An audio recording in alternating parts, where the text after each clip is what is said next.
Now, I don't want any of this to sound like an excuse. I don't want to sound like I'm making excuses or anything. But I got the gastric bypass surgery, which was very beneficial because now I've lost about 200 pounds since my starting weight pre-surgery, about 250 pounds since my biggest ever. I was 587 on my biggest. I'm at about 346 today. Though I haven't weighed myself in a couple of weeks, so who knows? It could be closer to 350 or it could be closer to 340, but it's somewhere in the middle there. And I don't want to weigh myself right now. To the family, friends, and fans of Boogie2988. You gotta be so good that they can't ignore you, especially the ones that ain't done shit for you. Yeah, you know exactly what I mean. They stab you in the back and then they ask why you're bleeding. I don't trust words, I trust actions. I don't care what you heard, I'm not slacking. My name's Alan Roberts, Every Damn Day Fitness. Like, subscribe, notification bell, all that stuff. Thank you very much. So, that was Boogie2988. He is a very famous gaming YouTuber, 4-point-some million subscribers. That really is irrelevant to this conversation.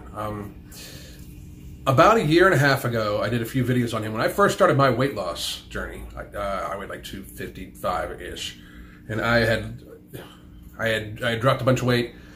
Boogie got gastric bypass surgery, and you can check those videos out. I'm not even going to link them. I'm really not. So this is not a video I was hoping I'd have to make, because whenever I predict something bad happening, or you know, I kind of, whenever I make a video about something bad happening, I try to make it to be like kind of like a warning. You know, like I really want to see the person succeed, right?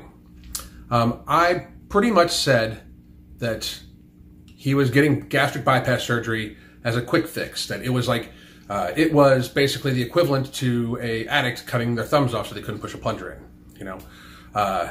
That he is a serious food addict. At one point in time, he weighed close to, I think, 600 pounds. He was a very big man. He addicted to food. Many videos of him just guzzling, you know, sodas and eating huge pizzas. Addicted to food, like truly, truly addicted to bad food. And he has lots and lots and lots of emotional issues, as everybody pretty much does in our society, but just about everybody with a food addiction really, really has. They have some sort of emotional issue that for some reason that they need to adjust. Now, there are very few cases where people have issues with eating because they have things like Willer-Pratt disease, which is a genetic disorder that they always feel hungry, stuff like that. But he is a true, as are most people that get themselves to close to 600 pounds or over 500 pounds, a true food addict, you know, probably with binge eating disorder somewhere mixed in there.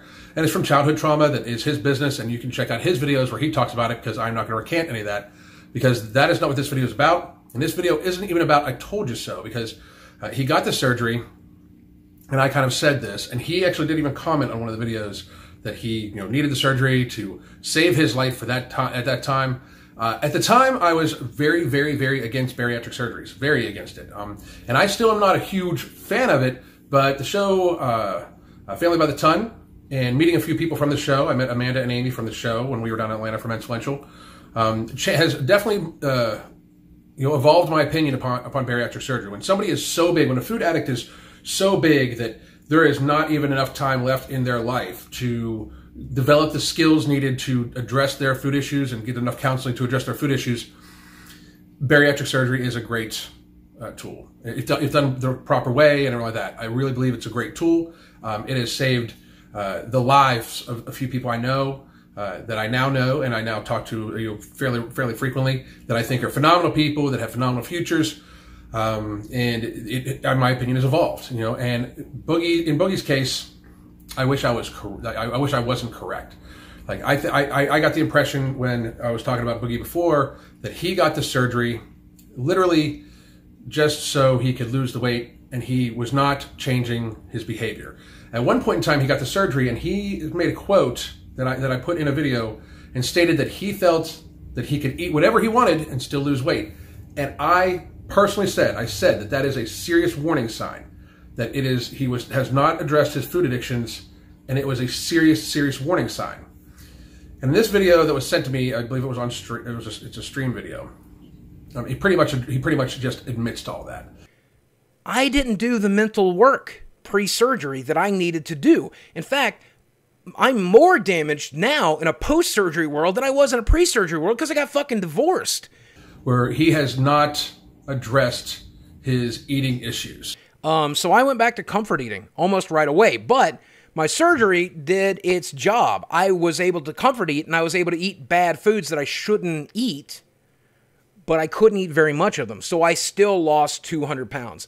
And I'm very happy having lost that 200 pounds. That he is still, he is still eating the foods he wants to eat. And my biggest worry is that he seems extremely happy. And the problem is, I don't care if I lose any more weight. Like, that's my biggest issue right now. I don't care. He states multiple things that he's extremely happy. Around 350 pounds. Even said in the opening clip that he has not weighed himself in quite a while.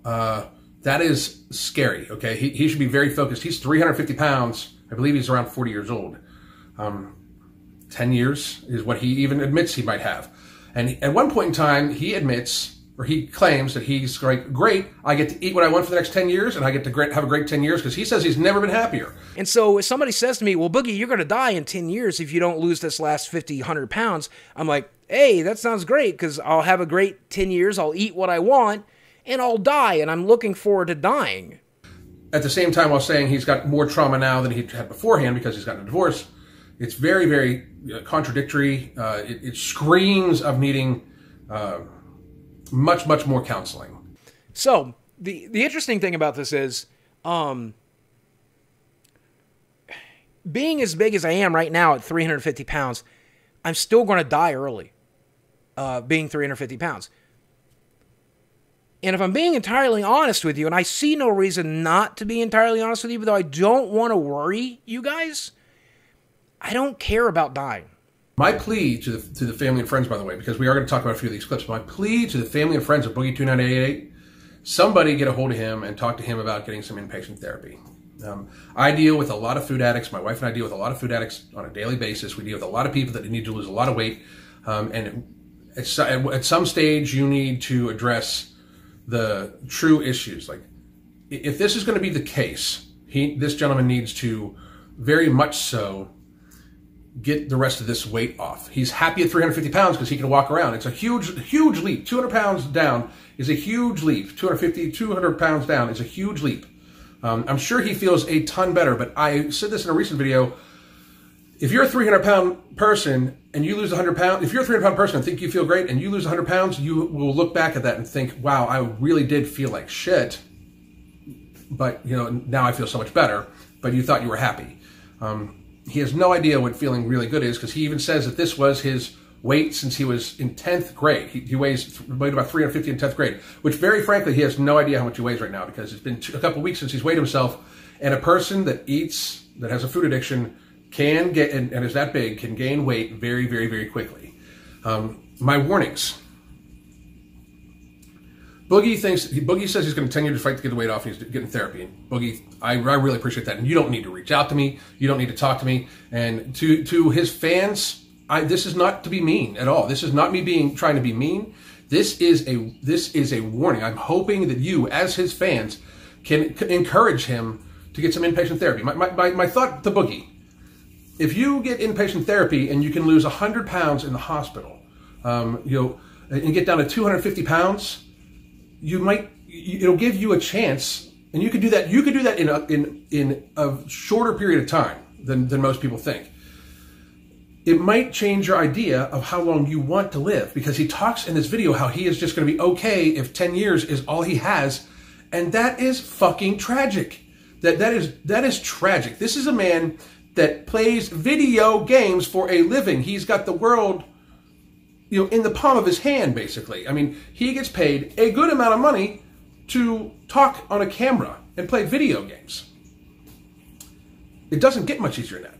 I'm just letting you know that. It does not get much easier than that. And I understand he's got a lot of trauma and everything like that, but there are people that have had the same life experiences as him, or similar, that have a lot serious other lives, that have to have a lot more stress involved in their regular life. So I understand that he's got a lot of trauma. I'm not trying to diminish that. I'm not trying to belittle that. I'm not trying to do anything like that. I am trying to state that every one of his fans should be highly concerned at this video. Most days when I think about eventually dying, it's relaxing to me, because I've been anxious my whole life. Ever since I was a kid, I have trouble sleeping at night. I have trouble even just sitting down and doing nothing. My brain just never stops. I'm in so much emotional, mental pain. I look forward to dying. This is not healthy. This is truly not healthy. And being on social media and saying this to millions of people, this is a cry for help, in my opinion. This is a cry to please stop me. I don't care if I die or not. It's just what I think it is. In my experiences of dealing with obese people and dealing with people who need to lose weight and everything like that, that's what this seems like to me, because people do not understand. Tess Holiday recently had a little Instagram thing, and I was actually going to make a video on that, but Boogie, this is way more important than pointing out how horrible a person she is. But she was talking about her mental health, and she's trying to get together, and she feels physically great and all like that. There is a direct correlation between between obesity and having bad mental health. There's many studies, and it's not just society. Please understand that. Everybody always says, well, that's because they get picked on and everything like that, and that's why we shouldn't fat shame and everything like that. And I don't think anybody should be shamed. I think everybody should be encouraged to be healthy. That is my premise on it. Everybody can be pretty, everybody can be beautiful. I say it all the time just so people don't think that I'm trying to fat shame anybody. I am trying to make it so people understand that you should love yourself enough to want to live a long time. Boogie, you should love yourself enough to want to live. You've been through a lot of things, you've lived through a lot of things, and you've come out the other side. You should be proud of yourself enough that you want to live as long as you can. You say you have 10 good years, you're happy with that 10 good years, you got maybe a year or 2 good years. That's it. You thinking you can't gain any more weight, because he says that multiple times too, thinking you can't gain any more weight from where you're at because your stomach won't stretch out anymore, that's not true. It is not true. Even if your stomach couldn't stretch out anymore, you could fit more calorically dense foods into it. You could even eat worse than you're eating now. Go back to drinking sodas all day long. All those things, if you're not already doing that, you could still, even though you can only fit 12 ounces of food in your stomach, you could still very easily get up into the 4,000 or 5,000 calorie range if you eat all day long. He was not even aware of what he had for breakfast. If you are a food addict, you should be hyper aware. It needs to be something you definitely control. I just enjoy the meals I'm eating right now. Tonight, I had Mexican for dinner. I got fajitas. I had 2 fajitas, little burrito rolls, and I'll have 2 more for dinner. Maybe there's probably enough for 3, but it's probably only going to be 2 more. So that's probably 1,500 calories right there that I'm eating for my lunch and for my dinner. And then you add what I ate for breakfast, and breakfast today. What was breakfast today? Probably bacon and hash browns. I can't remember what I ate for breakfast today. It needs to be something you control, because if you comfort eat and everything like that, which he admits to multiple times in this video, it is very unhealthy. And what can happen so easily, Boogie? You're now walking around on limbs that have not been walked around on, in the way you're walking on for a long time. And granted, there's a lot less weight on them, but you still have way too much weight on your frame, on your load-bearing joints. I am sure by now, after years and years and years of weighing as much as you did, that your knees and your lower back are probably not in the best condition to begin with, your ankles, all sorts of things. They're probably not in the best condition to begin with. If you throw a knee injury, or you throw an ankle injury, or you throw a back injury, and you're laid up, there is no more getting on the treadmill, which you say you enjoy. There is no more actually working out. There is no more of that. You are going to be sedentary, more sedentary than what you are, because you do play video games and talk to a camera for a living. So if you exclude the very little amount of activity you probably get in a day, if that gets cut out right from there, that is probably, for a man your size, 600-700 more calories that you are burning off that you will not have that burn. That could be upwards of 60 pounds a year. Plus you have depression, so you could eat more. If you get hurt, you're looking at 100 pounds in a year, and it's back, and you now weigh 450, 500 pounds again. And that what you thought was 10 years is 2. That's real. That's a real thing. So Boogie, to you, your family, and friends, get some help. Don't reach out to me for help. I can't help you. I am a certified weight loss coach and a food nutrition specialist, or fitness nutrition specialist, excuse me, and a certified personal trainer, and blah, blah, blah, blah, blah, blah, blah, blah, blah. You need help. You need inpatient therapy, in my opinion, of course. You need to be admitted, because what you think is going to be a great 10 years could probably be 2 okay ones and just a few more really miserable ones before you die. And that would be a damn shame. And that's just my opinion on the matter. My name's Alan Roberts. Get me up at all the places. This doesn't seem right to actually do the whole ranty thing at the end. Goddamn.